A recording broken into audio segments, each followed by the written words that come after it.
Bismillahirrahmanirrahim. Assalamualaikum. Waalaikumsalam. Terima kasih. Arif dari Ciledug. Wah, ada jeruk. Ya. Oke, to the point aja karena mungkin nanti teman-teman akan banyak yang tanya ya. Selamat datang Bang Rocky. Saya langsung to the point begini Bang. Tadi ada kalimat yang saya kutip. Saya orang bodoh, orang dungu. Ya nanti ajarin ya Bang. Ada kata-kata netral, sebuah neutrality piece. Saya gelarin buat Abang, sebuah netralitas, sebuah neutralitism, dekonstruktor yang hebat. Jadi begini, ada dua percakapan teman saya.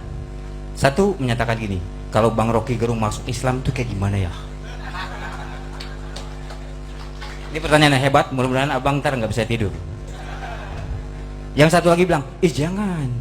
Kalau dia masuk Islam, satu, kalau dia ngomong orang lain nggak mau dengar, orang Nasrani nggak mau dengar. Islam, kiai, ulama, males gue, partai yang dibawa, Islamisasi yang dibawa. Nah itu satu lagi. Terus dia bilang, terus gimana Bang? Abang tadi udah mengutip sebuah kalimat netral. Jadi harapan si teman saya satu lagi, ini dewa, sebuah dewa, seorang filosof yang zaman sekarang itu berada. Biarkan dia tetap hidup. Kita harus jaga orang seperti ini. Contohnya dia aman. Dia berada di mana aja aman. Di Islam kita bersahabat dengan mereka, dengan Abang. Dia bersahabat dengan kita. Kalimat-kalimat kita diucapkan sama dia. Jarang, manusia langka ini. Jadi dia harus ada terus Abang untuk menyelamatkan kata-kata kutip selanjutnya, kecemasan. Jadi biar perjuangan kita berhasil, itu Abang harus lebih meroket lagi, tapi harus lebih gila lagi Bang. Ya, harus lebih gila lagi. Sayangnya Abang ini nggak punya kekuatan. Hanya otak yang dia punya, tapi dia tidak punya power. Ya, itu yang tepat lagi Pak. Kalau dia punya, habis, siapapun nggak bisa ngelawan dia. Intinya begini Bang, nanti Abang tanggapi aja. Saya bingung menanya apa soalnya. Ya, oke. Begini aja Bang bahasanya. Kondisi seperti ini, mungkin harapan kita, termasuk saya, kadang saya berpikir kalau dia masuk Islam udah dahsyat ini, kekuatan kita makin top segala macam. Tapi teman saya yang satu bilang, jangan. Dia itu dewa buat segalanya. Orang agama lain ke dia is okay, top. Jadi sebuah netralitas, sebuah interval yang tidak ambivalence. Jadi dia jelas, vertikal horizontal dia oke. Tidak absolut dia. Dia absolut yang de facto. Dia real, dia bisa berdiri. Jadi saya berharap, maaf ya, saya juga orang Islam, teruslah netral Bang, sampai Allah menentukan Abang berada di mana. Itu yang membuat Abang saya yakin harus jernih. Saya mau Abang menangkapinya dengan lebih tajam ya Bang. Nggak apa-apa maki-maki saya boleh, lebih dahsyat, lebih gila lagi, biar Abang nggak bisa tidur nanti malam. Sekian, terima kasih buat Oke ya. Assalamualaikum warahmatullahi wabarakatuh. Waalaikumsalam warahmatullahi wabarakatuh. Saya setuju kata Arif. Rocky Gerung memang manusia langka. Ini orang kayak dia nggak lahir setiap tahun, 10 tahun sekali pun nggak akan. Minimal 30 tahun sekali ada. Siapa? Anda? Oke. Oke. Tiga dulu ya. Tiga nanti dijawab, baru kita teruskan lagi. Siapa namanya? Assalamualaikum warahmatullahi wabarakatuh. Waalaikumsalam. Saya Imron dari Bintaro 9. Ada 3 pertanyaan, langsung aja. Oke, Bang Rocky, kenapa Bang Rocky tidak menjadi ketua BPIP? Apakah Megawati orang yang paling Pancasilais dan paling cocok menjadi ketua BPIP? Komennya seperti apa? Yang kedua, perasaan saya Indonesia tidak lagi demokratis. Demokrasi maksudnya. Dan demokrasi bukan ada lagi di tangan rakyat, tapi demokrasi adanya di tangan para penguasa. Bagaimana komentar Anda? Yang ketiga, kalau saja Indonesia sakit pada hari ini, yang cocok penyakit apa? Iya, kalau memang Indonesia sakit pada hari ini, sakit apa yang paling cocok yang Anda sebutkan dan Obatnya apa? obatnya apa? Rumah sakit yang cocok apa? Terima kasih. Saya Imron dari Bintaro. Juru bicara EPI Mawil Tangerang Selatan. Allahu Akbar. Oke, satu lagi. Ini Mas yang baju putih. Ya, terima kasih. Assalamualaikum warahmatullahi wabarakatuh. Waalaikumsalam warahmatullahi wabarakatuh. Saya dari Cipondo. Nama saya Heri. Saya yang adem-adem aja lah. Pertama saya ucapkan terima kasih pada Presiden Akal Sehat. Karena sudah memberikan pencerahan politik yang sangat renyah, sederhana, dan bisa dikonsumsi oleh semua orang. Kalau saya dengan ceramah UAS itu sama menariknya dengan ceritanya Bang Rocky kalau cerita tentang politik. Ya. Yang kedua, yang saya ingin tanyakan adalah apa sih Bang yang pernah terjadi di negara kita ini, terutama di kekuasaan kita, karena provokator seolah pelihara. Kalau satu kolom itu mau ngomong apa aja boleh gitu, mau caci, mau maki itu aman tuh kan. Kalau berseberangan sedikit saja langsung diproses gitu kan. Terus kedua, keresahan yang sudah usai di era kemarin kita demokrasi pemilihan gitu, kenapa nggak selesai keresahan muncul terus sampai dengan saat ini? Harusnya kan selesai itu. Orang hajatan, rapi-rapi, bersih-bersih, habis itu normal lagi. Ini nggak normal gitu. Ini kan suatu yang sangat berbahaya gitu kan. Ya apalagi umat Islam khususnya, karena saya juga bagian dari pejuang Al-Madinah ini sini, merasakan betul ya kita seolah-olah mayoritas tapi seolah dikucilkan gitu, dimunculkan isu-isu radikal, cingkrang, cadar, kan hal yang tidak perlu gitu sebenarnya. Terus satu lagi Bang, nih saya mau tanya sebenarnya, Abang sebenarnya setuju nggak sih sebenarnya hasil putusan KB kemarin terhadap pandangan Pak Jokowi? Jujur aja Bang. Itu aja, terima kasih. Assalamualaikum warahmatullahi wabarakatuh. Waalaikumsalam warahmatullahi wabarakatuh. Ya, silakan. Oke, pelan-pelan ya. Ingetin apa yang belum dijawab. Soal agama tuh. Selalu hal itu ditanyakan, tapi dia udah menduga jawaban saya. Karena itu dia udah atas itu. Saya belajar Islam, filsafat Islam itu 4 semester dengan Profesor Harun Nasution di IAIN dulu. Jadi saya ngerti itu. Saya belajar hukum Islam di Fakultas Hukum Universitas Indonesia 3-4 semester juga, jadi ngerti lah itu.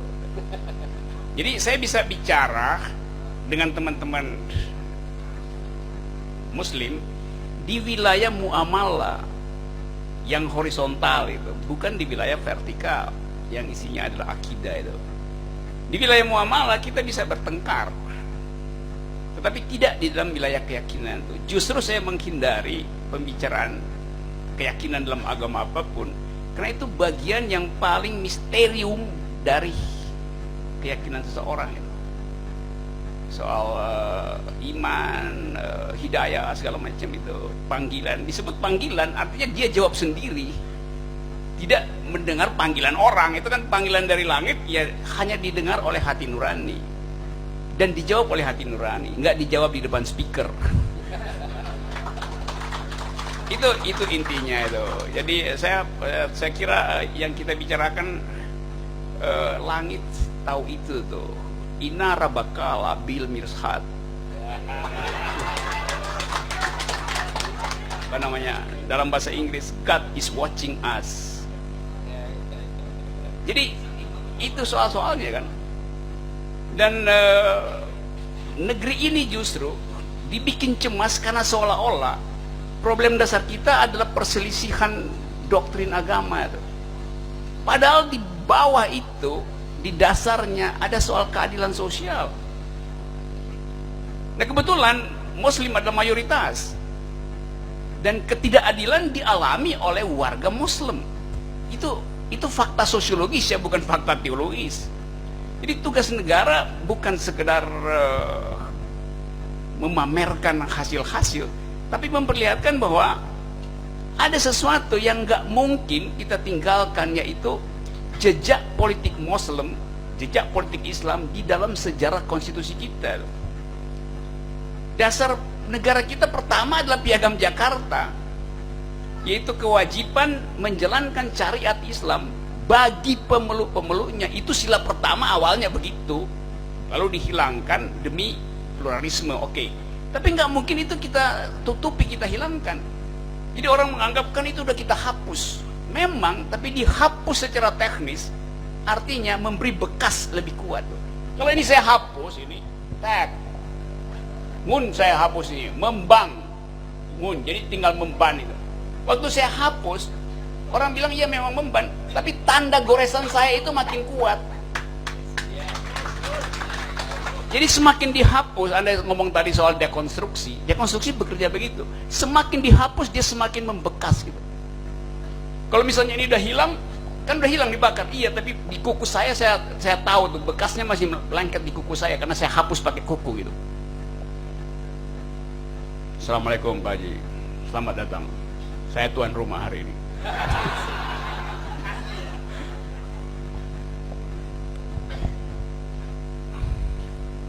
Jadi itu soalnya tuh. Jadi kita mesti membiasakan hidup. Jadi seolah-olah Islam itu adalah patologis di dalam kehidupan. Enggak. Sejarah itu nggak bisa dihapus dan kita akan hidup bersama-sama dengan kondisi itu. Karena itu bagian dari sejarah kita. Itu yang saya bela tuh. Orang bilang saya bela 212. Enggak, saya nggak bela 212. Saya bela hak saya untuk mengetahui apa itu 212. Dan negara menutupi apa yang terjadi di Monas itu. Nggak ada beritanya kan? Karena itu saya tuntut itu 212. Itu soalnya. Karena warga negara ingin tahu sesama warga negara aktivitasnya apa itu. Jadi itu soalnya tuh. Nanti saya dibilang radikal, teroris segala macam tuh karena bergaul dengan 212 ya. Itu faktanya ada di situ. Dan dihalangi 212 mengucapkan ekspresi nggak boleh, yang benar aja. Tidak disediakan peralatan publik di mana seluruh Indonesia bisa menatap perjuangan demokrasi di Monas. Karena itu saya bilang dulu Monas itu adalah monumen akal sehat. Monas, Iya, itu. Karena itu soalnya ada Habib Rizik nggak bisa pulang-pulang. Saya nggak bela Habib Rizik sebagai tokoh FPI, tapi sebagai warga negara yang punya paspor yang tidak bisa diketahui lagi ngapain, apa masih walafiat atau lagi dibully oleh kan karena negara nggak mau ambil alih proses itu. Jadi pembiaran negara pada warga negara itu yang saya tentang itu. Karena Habib Rizik jadi orang terlantar tuh.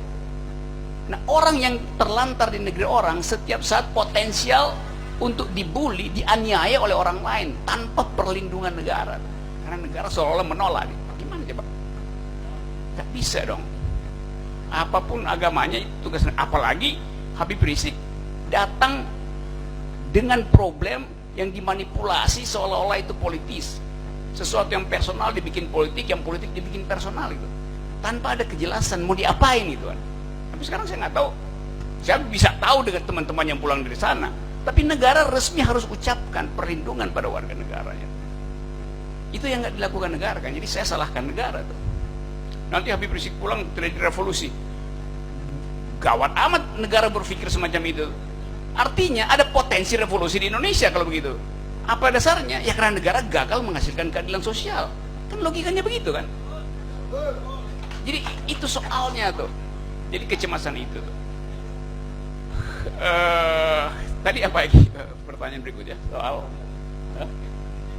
Sakit Indonesia. itu yang kedua tadi BPIP.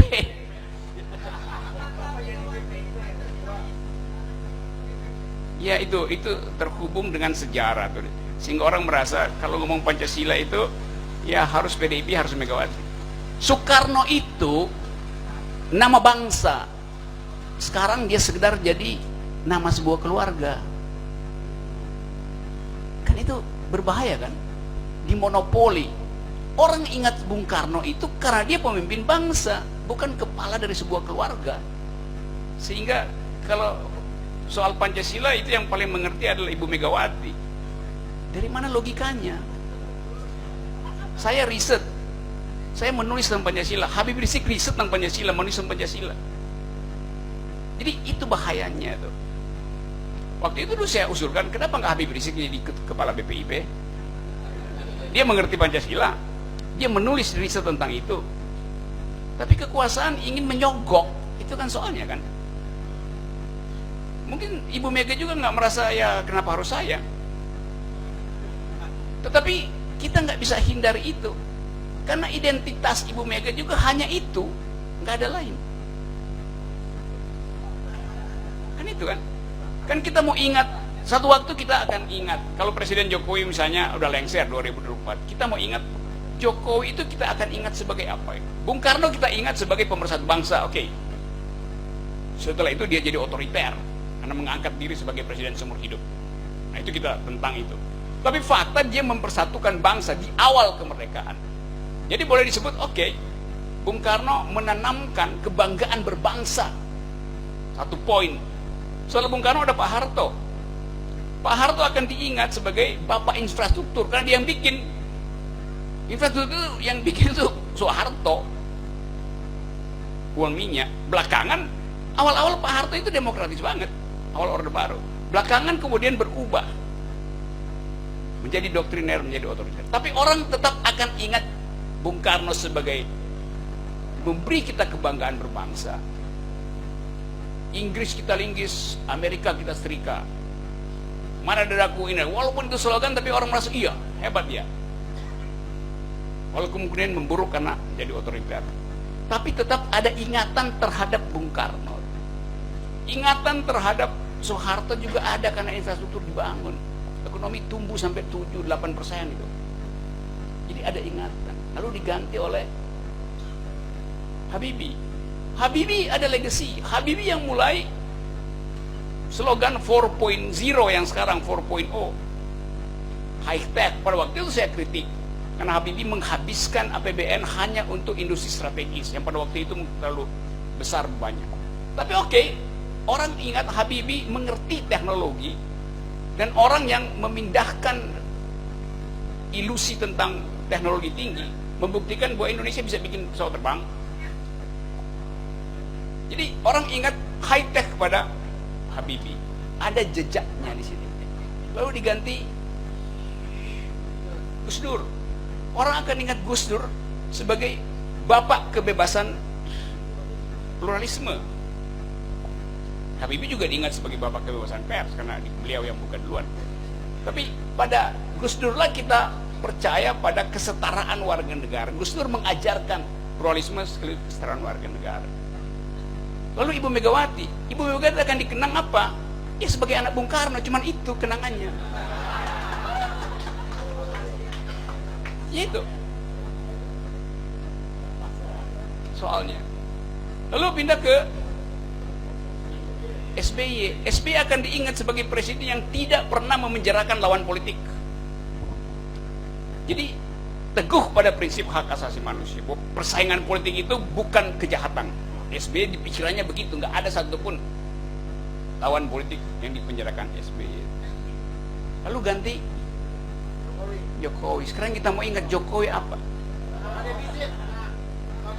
Misalnya 2 minggu setelah beliau lengser 2024 jalan-jalan di Mall Ciledug atau di Plaza Senayan, orang akan ingat sebagai apa? Infrastruktur? Nggak bisa infrastruktur jadiin legacy. Tukang utang segala macam. Jadi apa? Kita mesti pikirkan kan, apa yang akan kita jadikan slogan supaya orang akan ingat Pak Jokowi itu presiden Indonesia diingat sebagai apa? Sebagai bapak infrastruktur nggak mungkin. Nomor satu bangsa udah Bung Karno. Ibu kota udah nggak jadi pindah ntar. Ya mungkin kalau beliau jalan orang akan wah Pinocchio lewat. Kan nggak enak kan bagi kita kan, terutama luar. Tapi itu faktanya, itu keadaannya begitu, bukan kita menghina atau itu yang akan terjadi. Kan itu perkaranya begitu sebetulnya tuh. Jadi soal itu tadi BPIP ya oke. Kalau saya dipilih jadi ketua BPIP, saya akan bubarkan lembaga itu. Karena namanya udah keliru. Badan Pembinaan Ideologi Pancasila. Saya terangkan dulu bahwa Pancasila itu bukan ideologi. Di mana ada dokumen yang mengatakan Pancasila ideologi? Nggak ada. Tapi Pak Jokowi bilang itu ideologi. Yang mana dokumennya? Anda bikin sendiri. Bung Karno bilang itu adalah philosophical groundslah, dasar filsafat. Oke. Dari negara. Negara harus punya pandangan hidup. Harto bilang itu asas, bahkan disebut asas tunggal. Jadi kata ideologi dari mana muncul? Ada Badan Pembinaan Ideologi Negara, BPIP, Badan Pembinaan Ideologi Pancasila. Ideologi itu punya orang, bukan negara. Nggak ada negara berideologi di dunia ini. Punya dasar, iya ada. Alasan untuk hidup. Ideologi itu sesuatu yang diyakini manusia individu karena dia hidup, dia punya masa depan. Dan ideologi itu untuk membekas pada jiwa seseorang. Ideologi, termasuk agama itu ada ideologi itu. aspek sosial dari agama adalah ideologi, membekas masuk ke dalam psikologi. Apa negara punya jiwa? Negara itu barang mati, abstrak lagi, ngapain punya ideologi? Dasar iya, kesepakatan bersama ya, tapi bukan ideologi. Di situ salah kaprahnya istilah ideologi. Ideologi hanya berlaku pada individu yang hidup, bukan pada negara. Jadi salah mengatakan Pancasila adalah ideologi negara. Itu yang saya katakan, Presiden tidak paham Pancasila. Karena dia tidak bisa membedakan ideologi, grondslag, atau asas. Itu dia nggak bisa bedain. Jadi, apa salahnya saya katakan itu? Bukan saya menghina, memang itu yang saya mau terangkan, tidak paham. Sebanyak, masa saya bilang paham untuk sesuatu yang saya pelajari berpuluhan tahun dan saya bilang, iya dia paham. Salah. Membedakan antara dasar negara, ideologi personal, dan asas berbangsa itu. Jadi mesti ikut kuliah 3-4 semester dulu. Jadi BP itu harusnya dibubarin, buang-buang uang segala macam. Apalagi ada istilah pembinaan. Buset dah, pembinaan. Jadi emang kita orang binaan apa? Mantan napi apa mantan teroris, binaan ya, begituan. Jadi itu soalnya tuh saudara. Apalagi ya, udah saya jawab semua ya, tiga-tiganya. Penyakit negara ini. Negara ini penyakitnya ya penyakit otak. Dan otak itu ada di kepala. Karena itu ya obatnya ya ganti kepala negara.